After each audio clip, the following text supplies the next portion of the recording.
Saludos a todos. Esto se llama Teología para Crecer, Estudios Teológicos para Crecer. La página en Facebook. Espero siga siendo de bendición. Todas las enseñanzas de teología sistemática y todo lo que compartimos en la página. Vamos a continuar. La teología sistemática. Estamos introduciendo y teniendo en cuenta por qué es tan importante estudiar la teología y en este caso la sistemática. Para poder crecer, para poder organizar nuestros conocimientos que ya tenemos y los que necesitemos aprender a adquirir de la Biblia, la palabra de Dios y demás fuentes que intervienen para el entendimiento de la Escritura. Algunas presuposiciones, vamos a ver algunas presuposiciones, algo que se debe tener en cuenta, que se debe tener claro antes de estudiar teología y con el propósito de poder hacerlo, de poder estudiar teología y que podamos ser objetivos en nuestro estudio y podamos lograr lo que anhelamos, lo que deseamos con el estudio de la teología. Tenemos que tener en cuenta algunas presuposiciones, entre ellas vamos a ver las básicas, presuposiciones básicas.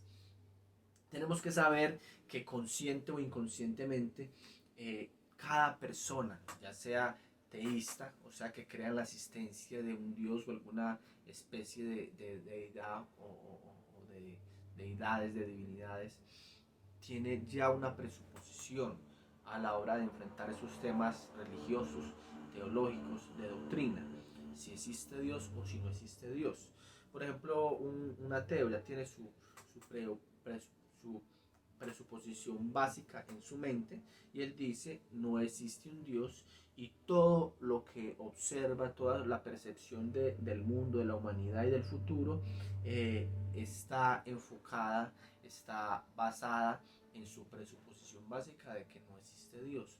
Todo el mundo lo ve con este entendimiento de que no existe un Dios, a diferencia del que cree en Dios, que todo lo ve creyendo en que hay un Dios, entonces lo ve con base en esta creencia. El agnóstico que cree que si hay un Dios no se puede llegar a conocer, todo lo ve de esta manera con base en su percepción de que no existe un Dios o sea que si existe ese Dios no se puede llegar a conocer. Esa es la diferencia entre el agnóstico y el ateo. El ateo dice no existe Dios, lo afirma, pero el agnóstico dice que no se puede llegar a conocer a ciencia cierta, no se puede comprobar si realmente existe un Dios o no. El teísta cree que existe un Dios y todo lo ve de esta manera, con este conocimiento. Es una presuposición que manejan los teístas, los ateos, los agnósticos y vamos a hablar obviamente de una persona teísta, o sea, alguien que cree en un Dios, y en el caso nuestro que cree en el Dios de la Biblia. Esa es otra presuposición que tenemos. Nosotros que creemos en Dios, en Jehová Dios, en su Hijo Jesucristo, en su Espíritu Santo, lo creemos por medio de la Biblia. Entonces, esa es una presuposición a la hora de estudiar teología sistemática, de que creemos en la veracidad de la Biblia. Sabemos que todos creen que existe una Biblia y que es un libro muy importante, pero creemos en la veracidad de la Biblia, en la autoridad de la Biblia para definirnos, para enseñarnos a ese Dios que ya presuponemos que existe. Entonces, la Biblia, por ejemplo, un tema como la Trinidad, lo sacamos de la Biblia. Son temas que no podemos sacar de nuestro conocimiento, nuestro razonamiento humano, de que ese Dios es tres personas, sino que lo sacamos, lo adquirimos de la palabra de Dios. Entonces, esa presuposición la asumimos nosotros los cristianos que vamos a estudiar teología sistemática y que somos cristianos. Vamos a hablar presuposiciones interpretativas. Las presuposiciones interpretativas, si nuestra fuente de información es tan crucial, tan importante, entonces también debe ser muy importante la manera en que la empleamos, en que la consideramos. Listo. Si entonces la Biblia de Dios es verídica, es nuestra autoridad, que es la fuente de nuestra información, tenemos que considerar cómo vamos a usar la Biblia. Y de ahí que entonces tenemos que usarla bien, usar la Biblia. muchas personas juzgan el cristianismo como una religión más y el protestantismo, nosotros que creemos en la sana doctrina, entonces que somos una religión más, una más de todas, pero no se trata de ser una religión más que cree en la Biblia, porque muchas religiones cristianas, muchas denominaciones diferentes creemos en la Biblia, pero lo que tenemos es que usarla bien, emplearla bien, y de ahí va a radicar la diferencia de qué es lo que vamos a entender, lo que vamos a aprender de Dios y lo que vamos a enseñar, y eso va a modelar nuestra fe, nuestra práctica de la fe. Entonces, tenemos que usarla bien, tenemos que usar bien la Biblia. La teología precisa depende de una sana exégesis. Hablamos de la exégesis como extraer, como la práctica de extraer el significado de las palabras, poner en práctica una hermenéutica a través de esta ciencia, la hermenéutica, la llevamos a la práctica haciendo una exégesis, que es extraer, sacar hacia afuera. Entonces es cuando buscamos el significado de las palabras etimológicamente, según su contexto. Bueno, tenemos que aplicar las reglas, el significado de las palabras que están en la Biblia. Listo. De ahí que se acude a los estudiosos que conocen las lenguas en las que se escribió la palabra de Dios, como lo es el hebreo, el griego y partes en arameo. Entonces, de ahí se hace la exégesis. Si no sabemos estos idiomas, entonces acudimos a teólogos que nos den esa claridad, que nos den herramientas, que nos den ayuda para poder hacer exégesis de estas palabras. Entonces, la teología sistemática se basa en la exégesis, en que se haga una buena exégesis, una buena interpretación de las palabras. Muy importante. Hay que realizar entonces estudios exegéticos antes de desarrollar una sistematización teológica. Es necesario que hagamos exégesis. ¿Por qué? Porque cuando vamos a hablar de teología sistemática es lo que estamos encontrando en la palabra acerca de un tema. Entonces, si hablamos de la salvación, entonces buscamos lo que la palabra de Dios dice acerca de la salvación, lo que dice de la gracia, lo que dice de la fe, lo que dice el arrepentimiento, etcétera, entre otros muchos temas que hay en la Biblia. Entonces, a la hora de desarrollar esta teología sistemática, de elaborarla, necesitamos hacer buena exégesis para saber que cada texto que estamos mirando de la Biblia, entonces nos va realmente a apuntar a lo mismo, al tema que estamos realmente estudiando, que estamos adquiriendo ese conocimiento para sistematizarlo, para organizarlo, para agruparlo. Entonces, en toda la Biblia agrupamos los temas de la fe, agrupamos los temas de la gracia, pero le hacemos una exégesis correcta a cada texto para poder decir, ese texto sí va para esta doctrina. Entonces podemos desarrollar la sistematización de los conocimientos teológicos, de la doctrina, de las enseñanzas, de la palabra de Dios. Antes de hacer un edificio, necesitamos tener los ladrillos para hacer el edificio. Y los ladrillos deben hacerse, primero deben elaborarse. Es una ilustración para comprender que la exégesis es como formar esos ladrillos que serían las diferentes doctrinas, y así formamos, entonces desglosamos la teología sistemática. La necesidad de la interpretación clara e imparcial. En las presuposiciones interpretativas, ¿qué es la necesidad de interpretación clara e imparcial? Necesitamos afirmar aquí la importancia de la interpretación imparcial. Listo. No se trata de hacer una exégesis con base en un modelo teológico que se tenga. No se trata de hacer una exégesis solamente con base en unas creencias que ya se tienen, que ya se han adquirido, en unas tradiciones. No, debe de hacerse una exégesis imparcial, una interpretación imparcial. ¿Qué es lo que realmente el texto está diciendo? ¿Qué es lo que quiere decir el texto? ¿Qué es lo que quiere decir el autor? ¿Y qué es lo que quiere decir el Espíritu Santo a través de cada autor de la palabra de Dios? Debemos ser imparciales, ir siempre a la palabra de Dios a ver qué es lo que desea decir Dios, qué es lo que está diciendo Dios, qué es lo que dijo Dios, y no ir a la palabra de Dios a confirmar, lo que yo creo que Dios dijo, lo porque yo creo que Dios habló y que Dios enseñó.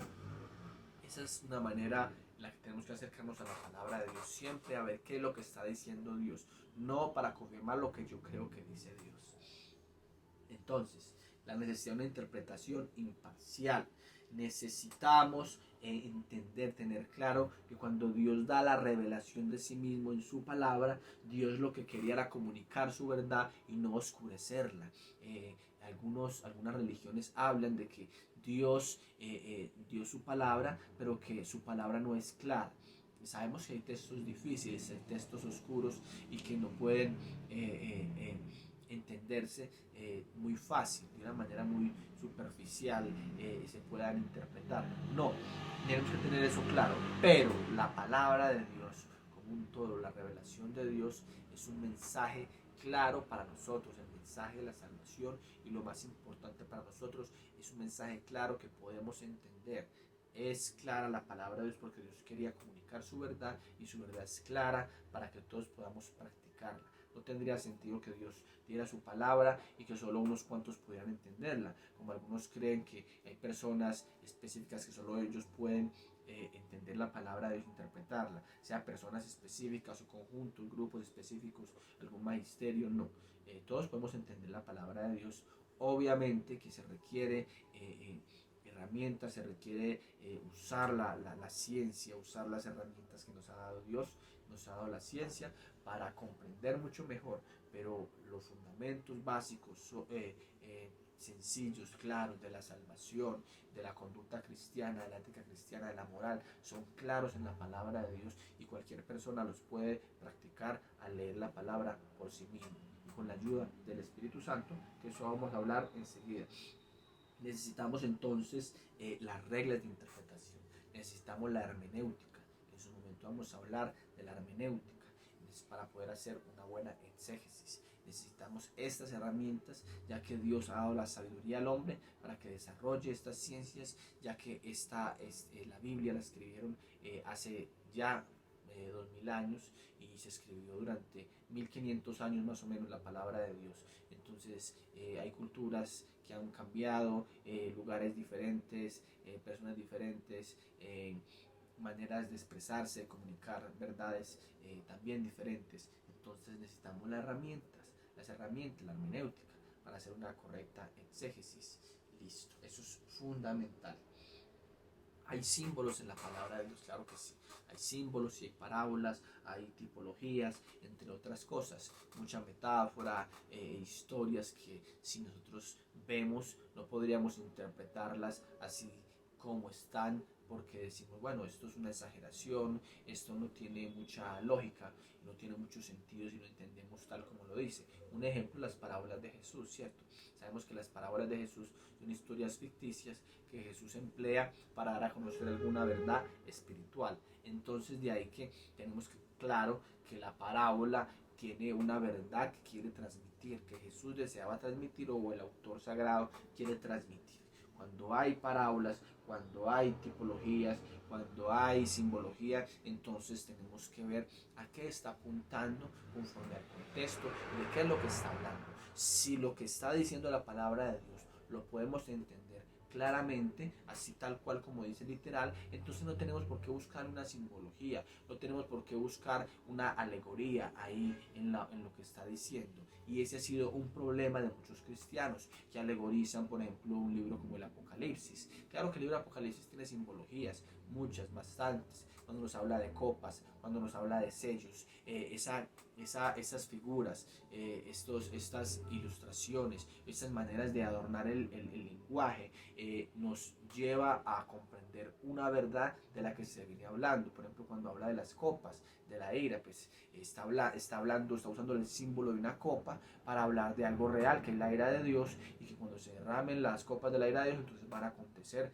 ciertas cosas específicas. Entonces, el hecho de que la copa sea un símbolo para nosotros entender cómo Dios derrama su ira, no quiere decir que lo que sucede, lo que acontece posterior al derramamiento de la ira de Dios, entonces también es alegórico, es simbólico. No.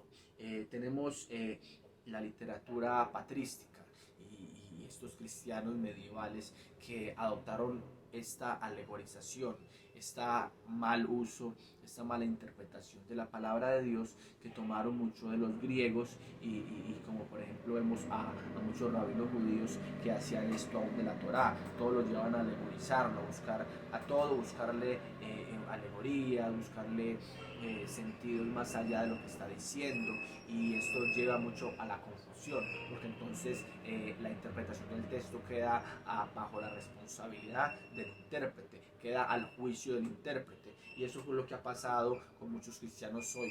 Los padres de la iglesia se desviaron mucho de la doctrina por empezar a alegorizar muchas cosas de la palabra que no debían alegorizarse. Cuando hay una alegoría en la Biblia es evidente, pero cuando no está, no necesitamos hacerla porque podríamos desviarnos fácilmente de la verdad y desviar a muchos que vendrán después de nosotros. Entonces los libros de los padres de la iglesia y todos estos cristianos de la época medieval tenían esa práctica, y eso llevó a diluir mucho la doctrina y a mezclarla con doctrinas paganas de otras religiones por estar alegorizando la palabra de Dios. La prioridad del Nuevo Testamento. Estamos hablando de presuposiciones interpretativas. La prioridad del Nuevo Testamento. El Antiguo Testamento es palabra de Dios. A veces nos malinterpretan cuando hablamos mucho del Nuevo Testamento, pensando que nosotros no creemos en el Antiguo Testamento, o no creemos en la relevancia del Antiguo Testamento, o que sea inspirado por Dios. Eso es mentira, porque realmente el Antiguo Testamento es revelación de Dios, es palabra de Dios. ¿Qué es lo que tenemos que tener claro? ¿Qué presuposición al respecto? De que el Nuevo Testamento es prioridad en cuanto a fuente de doctrina, porque el Antiguo Testamento tiene una revelación incompleta, ya que es una revelación que se va dando progresivamente y no se completa cuando leo Génesis, cuando leo Primera de Samuel, cuando leo Reyes, cuando leo Job. No está una revelación completa, sino que hay partes de la revelación y se va dando de una manera narrativa. Vemos libros que son narrativos, que son históricos, porque también hay profecía, entre otros libros de sabiduría, pero se está narrando una cantidad de historias, se están escribiendo algunos consejos, algunos mandamientos, pero cuando vamos al Nuevo Testamento, entonces los apóstoles reciben la capacidad por el Espíritu Santo de elaborar las doctrinas con base a todo lo que estaba en el Antiguo Testamento y en lo que Jesús ya había enseñado al venir acá a la tierra, que Jesús es la plenitud de esta verdad, de esta revelación de Dios.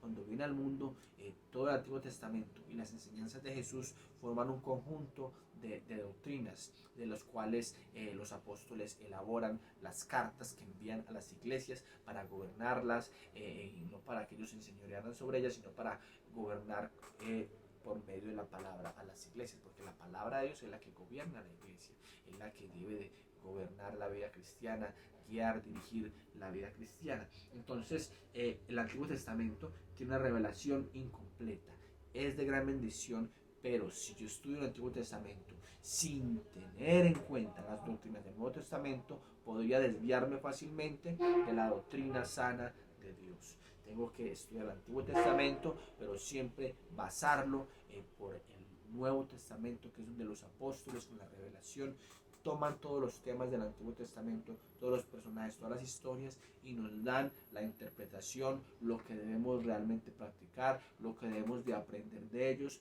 lo que no debemos de aprender de ellos ni imitar de ellos. Y realmente estas enseñanzas tales, tenemos enseñanzas como la Trinidad, la expiación, la justificación, la resurrección, aunque en el Antiguo Testamento se habla de ellas, pero no se puede concluir realmente estas verdades con lo que dice en el Antiguo Testamento. Por ejemplo, la Trinidad. En el Antiguo Testamento hay versículos que nos muestran, que nos evidencian de que hay un Dios y que ese Dios posee una pluralidad, que ese Dios es Padre. Bueno, entendemos que es Padre y que es Hijo por el Nuevo Testamento. En el Antiguo Testamento no vemos claro que hable de un Dios Padre, de un Hijo y Dios Espíritu Santo. Habla de Jehová, habla del Espíritu Santo, habla de un Mesías que iba a venir, y en algunas partes se menciona un hijo, y bueno, este vendría a ser el Hijo de Dios. Pero no es clara la doctrina de la Trinidad del Antiguo Testamento, mientras que vamos al Nuevo Testamento y allí encontramos clara todo lo que tiene que ver con la doctrina de la Trinidad. En el Antiguo Testamento se habla de la resurrección, de la futura resurrección de los santos, pero solo da algunas referencias, algunos textos, alguna información, alguna narración. Por ejemplo, en el libro de Job, en los Salmos se habla de la resurrección, pero en el Nuevo Testamento se enseña la resurrección, cuándo se va a dar, cómo va a ser, con qué propósito y qué va a acontecer con la resurrección, o en qué consiste la resurrección de los santos y aún de los pecadores. Eso en el Nuevo Testamento está bien claro. Temas como justificación se menciona en el Antiguo Testamento, pero en el Nuevo Testamento se nos explica cómo fue justificado Abraham por medio de la fe y cómo somos justificados nosotros por medio de la fe en Jesucristo. Temas como la expiación. En el Antiguo Testamento vemos el sacrificio de animales, pero eso no era en sí la verdad que necesitamos aprender, sino que ese era el tipo, esa era la obediencia del hombre, del pueblo de Dios, a ese Dios que iba un día a redimir por medio de su Hijo Jesucristo y a llevar a cabo la expiación realmente de todos los que creyesen en Él para ser totalmente limpios de pecados. Tenemos en las presuposiciones interpretativas también la legitimidad de textos de comprobación. La legitimidad de textos de comprobación. Cuando nosotros desarrollamos la teología sistemática, desarrollamos estas doctrinas, entonces se usan citas para desarrollar estas doctrinas. Es muy importante que las citas realmente estén hablando del tema que estamos investigando y no que sean usadas mal.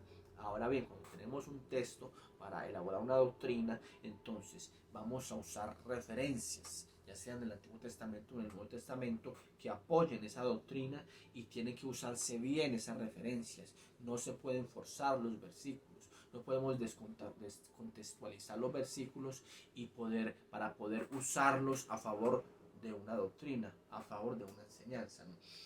Se debe de mirar qué es lo que significa realmente texto que voy a usar de apoyo para esta doctrina. Si estoy buscando textos que me hablen de la gracia, tengo el tema acá de la gracia, porque veo en Efesios 2:6 que se habla de la gracia. Voy a buscar textos que me hablen de la gracia en toda la Biblia, Antiguo y Nuevo Testamento. Entonces, esos textos que yo voy a buscar para complementar acá mi estudio de Efesios de la gracia, entonces tienen que estar bien interpretados. No puedo hacer una exégesis para encontrar el significado de estos textos que me van a apoyar la gracia. No puedo ignorar el contexto donde están estos textos. No puedo ignorar la exégesis. No puedo ignorar que si leo tal vez todo el capítulo, entonces ya esto que tengo acá no me va a apoyar el tema de la gracia. Entonces, los textos que voy a usar para ayudar a la interpretación y a desarrollar alguna doctrina, entonces tienen que estar bien interpretados en su contexto y en su significado, con una buena exégesis para no errar y forzar el texto. Eso es lo que pasa muchas veces. En la práctica sucede con una predicación. Voy a predicar de arrepentimiento y puedo usar textos que no me están hablando de arrepentimiento, que parece que hablaran, pero me están hablando de otra cosa, de otro tema, y los puedo forzar para que digan lo que yo quiero que me digan en este tema, para que me lo apoye, para que me lo sustente. Y muchas veces estoy forzando los textos que no están hablando de lo mismo. Ese es un error que cometemos mucho a la hora de la enseñanza de la palabra de Dios. Tenemos que usar bien la palabra de Dios, especialmente los textos del Antiguo Testamento que van a ayudar a complementar una enseñanza del Nuevo Testamento. Tengo que usarlos muy bien, con mucho cuidado. Vamos a hablar de presuposiciones ahora que sistematizan. Presuposiciones que sistematizan la necesidad de un sistema. La diferencia entre la exégesis y la teología es el sistema que se usa. Listo. La exégesis analiza, la teología correlaciona los análisis.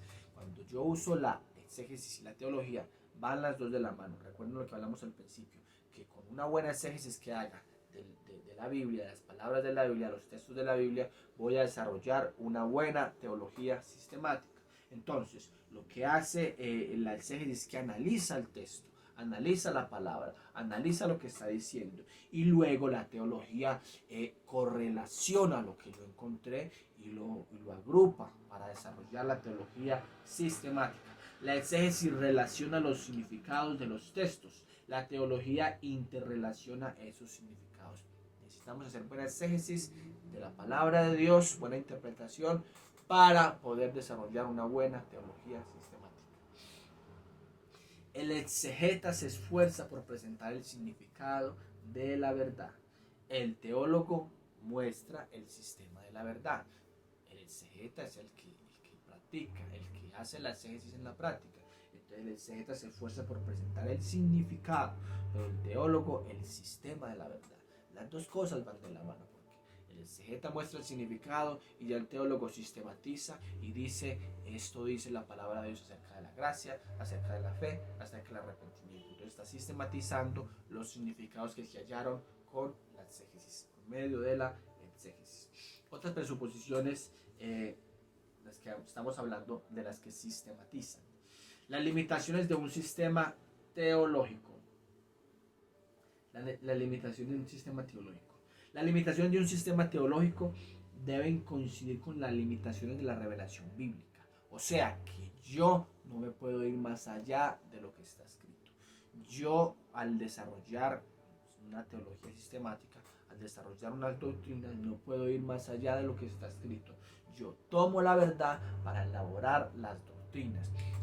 También podemos usar la lógica, claro que sí, porque la Biblia, la palabra de Dios, tiene su lógica, su sentido común, tiene su argumentación. Nosotros no podemos tener una fe ciega. Cuando usted ve las cartas de Pablo, él hace uso de la lógica para argumentar, para desarrollar un tema, para darlo a entender. Entonces, así como la misma Biblia es lógica, que tiene un orden, tiene un sentido, Dios no mandó matar animalitos por el pecado porque no tenía nada más que decir y porque se le antojó, no. Todo tiene un sentido, una lógica, el porqué de esas cosas. Todo tiene un porqué. ¿Por qué mataron a Jesús? Bueno, hay un porqué, hay una lógica, una razón. Entonces, a la hora de desarrollar la teología sistemática, tenemos que usar la lógica. Listo. No para crear verdades, sino para desarrollar las doctrinas con base en las verdades que ya tenemos. Vamos a hablar de unas presuposiciones personales. Las presuposiciones personales. Esto es acerca del estudiante de teología, algo personal. El estudiante de teología tiene que creer. Se supone que tiene que creer en Dios, se supone que tiene que creer en la palabra de Dios para estudiar teología. Y al tener esa creencia en Dios, esa fe en la palabra de Dios, asumimos que tiene el Espíritu Santo y que el Espíritu Santo es el que le va a guiar a entender estas cosas espirituales, estos temas espirituales, porque aunque se usa la lógica, la razón para entender la palabra de Dios, necesitamos el Espíritu Santo, porque Él es el autor de ella misma, y entonces el Espíritu Santo es el que nos va a llevar a considerar realmente lo que Él está hablando y a poder comprender el deseo de Dios al decirnos todas estas cosas, la voluntad de Dios. Vamos a tener sabiduría, entendimiento, porque el principio de la sabiduría es el temor a Jehová.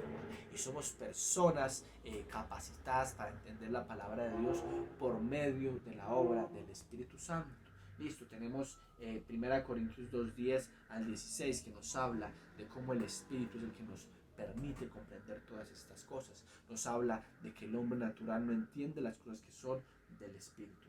Tenemos también en Juan 16, también nos habla la promesa de Jesús de que el Espíritu nos iba a guiar a toda la verdad. El estudiante de teología tiene que pensar teológicamente. Esto va a involucrar pensar exegéticamente para entender el significado preciso, el pensar sistemáticamente para poder correlacionar los datos de manera completa, el pensar críticamente para evaluar la prioridad de la evidencia relacionada, lo que ya sistematizamos, y el pensar sintéticamente para poder combinar y presentar la enseñanza como un todo. Estas cuatro cosas son importantes, fundamentales para el estudiante de teología, que es pensar exegéticamente para un significado preciso de la palabra, sistemáticamente para poder correlacionar los datos de manera completa, pensar críticamente para evaluar la prioridad de la evidencia que ya relacionamos, y sintéticamente para poder combinar y presentar la enseñanza como un todo. Ahí se lo repetí.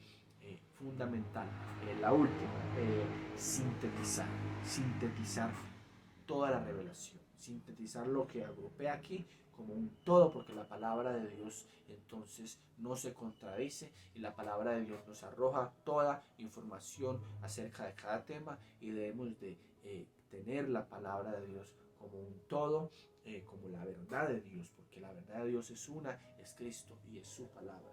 Listo.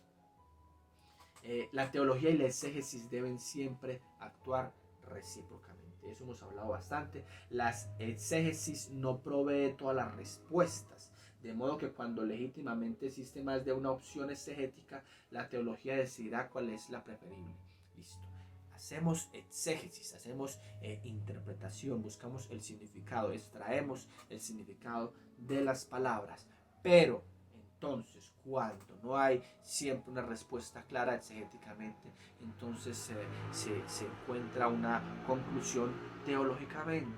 Y si ya tenemos un tema claro en la palabra de Dios, y aquí vemos que algo, un texto no es tan claro con lo que está diciendo, hacemos exégesis, no se puede llegar a un significado claro, conciso, entonces vamos a la teología.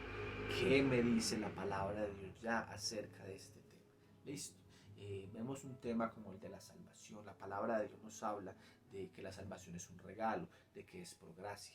Si en algún texto yo trato de interpretar o llego a la conclusión de que parece que no dijese que es por gracia, pero si ya toda la Biblia me está diciendo que es un regalo y que es gratis y que viene de Dios, entonces yo opto por lo que me dice la Biblia completa, porque a lo mejor estoy haciendo no una correcta o muy buena exégesis de un texto, pero ya la Biblia me está diciendo como un todo acerca de la salvación, de que es solamente por gracia.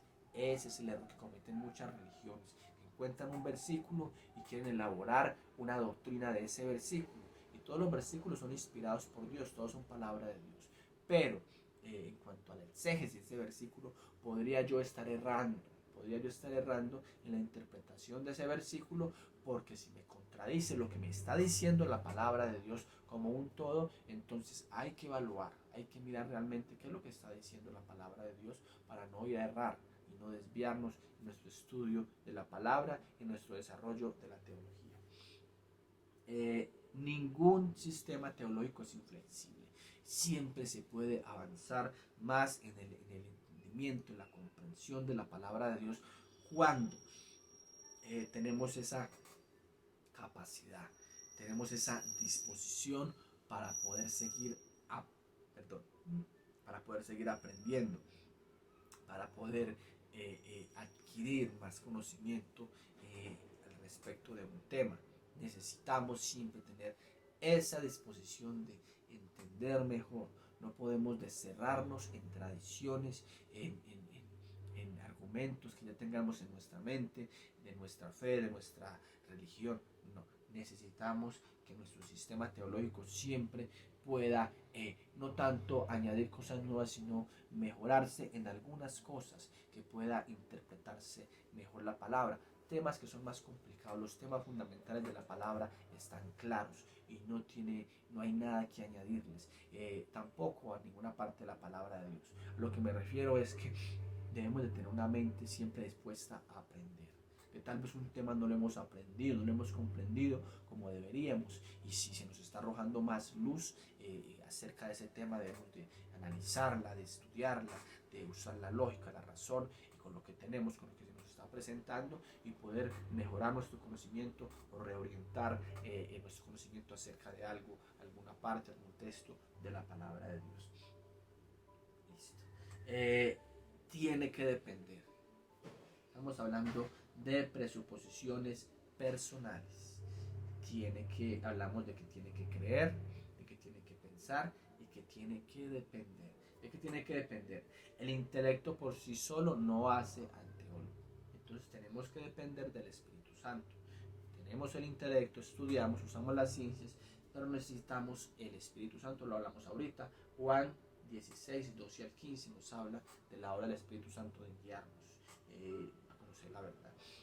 Hablamos también de que es necesario hacer un estudio inductivo, un estudio práctico, un estudio objetivo de la palabra de Dios personal, pero no podemos desechar lo que ya se tiene de la palabra de Dios. Si el Espíritu Santo viene trabajando a través de tantos años, hablando de la iglesia, el Espíritu Santo viene trabajando durante 2000 años en la iglesia, ayudando a entender a la iglesia, sus doctrinas, sus enseñanzas, llevando a muchos estudiosos, teólogos de la palabra, a estudiar las ciencias, a estudiar los idiomas de la Biblia. Entonces yo no puedo desechar eso. Y eso es lo que hemos venido hablando de la teología sistemática, que la teología sistemática no desecha la literatura, los escritos que Dios ya dio a otros hombres de la palabra de Dios para ayudar nuestro conocimiento. Nosotros tenemos el privilegio de tener acceso a mucha literatura. Tenemos la literatura extrabíblica, tenemos la literatura de los padres de la iglesia. Sabemos que los padres de la iglesia, que son los cristianos posteriores a los apóstoles, los discípulos de los apóstoles, los líderes de las iglesias que fundaron los apóstoles, los padres de la iglesia tienen demasiada literatura a la que tenemos acceso. Yo por lo menos tengo una biblioteca grande, digital, de la literatura de los padres de la iglesia, y ellos tienen muchas enseñanzas, muchas doctrinas que desarrollaron, que sintetizaron, que sistematizaron de la palabra de Dios, que nos sirven para seguir desarrollando nuestra teología, pero también tienen muchos errores, tienen malas interpretaciones, tienen desvíos en su doctrina, aún algunos llegaron a enseñar herejías. Entonces, usamos el material de ellos, usamos lo que el Espíritu Santo les guió a ellos a escribir, y de ahí evaluamos con la misma palabra de Dios primero, usamos una buena exégesis y con la razón y con la lógica miramos si a la luz de la palabra ellos acertaron o erraron en sus estudios, en su interpretación. El ver que ellos hayan acertado nos va a contribuir para dar pasos más agigantados en nuestro estudio de la palabra de Dios.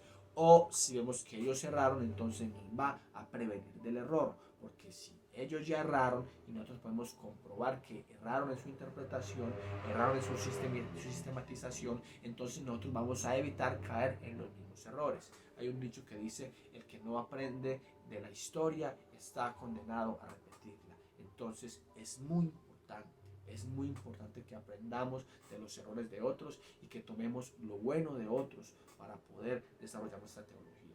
El hecho de que no seamos, en el caso mío, muchos de este grupo, o la mayoría que van a ver este video, que no seamos católicos, no quiere decir que vamos a desechar teólogos católicos, porque teólogos católicos contribuyeron muy abundantemente a la teología que nosotros hoy tenemos, porque fueron hombres de Dios que llegaron tal vez a hacerse, formar parte de esta religión católica romana, pero entonces ellos no tenían claridad en algunos temas, pero sí tuvieron claridad en otros y nos dejaron bastantes bases para ello. Listo. Lo último, presuposición personal. El estudiante de teología tiene que adorar. La teología no solamente es un ejercicio académico, aunque en parte lo es, pero no solamente eso. Es una experiencia que cambia. Es una experiencia que convence de culpas, de errores, que ensancha, que nos reta y que finalmente nos lleva a una profunda reverencia para Dios. La adoración significa reconocer el valor del objeto que se adora. ¿Cómo puede algún mortal prestar su mente al estudio de Dios sin que aumente su reconocimiento de su valor? Entre más estudiemos teología, más nos acercamos a Dios y más debe de avivarse nuestro amor, nuestra pasión, nuestra obediencia y nuestra reverencia a Dios. Esto es fundamental que lo tengamos claro para que nuestro estudio de teología nos lleve a una profundidad, a más intimidad en nuestra relación con Dios, porque entre más conocemos a Dios, más debemos de amarlo, más debemos de valorarlo, más debemos de honrarlo y de obedecerlo, y que esto no se quede solamente en información intelectual en nuestras mentes y corazones. Esto es todo por ahora.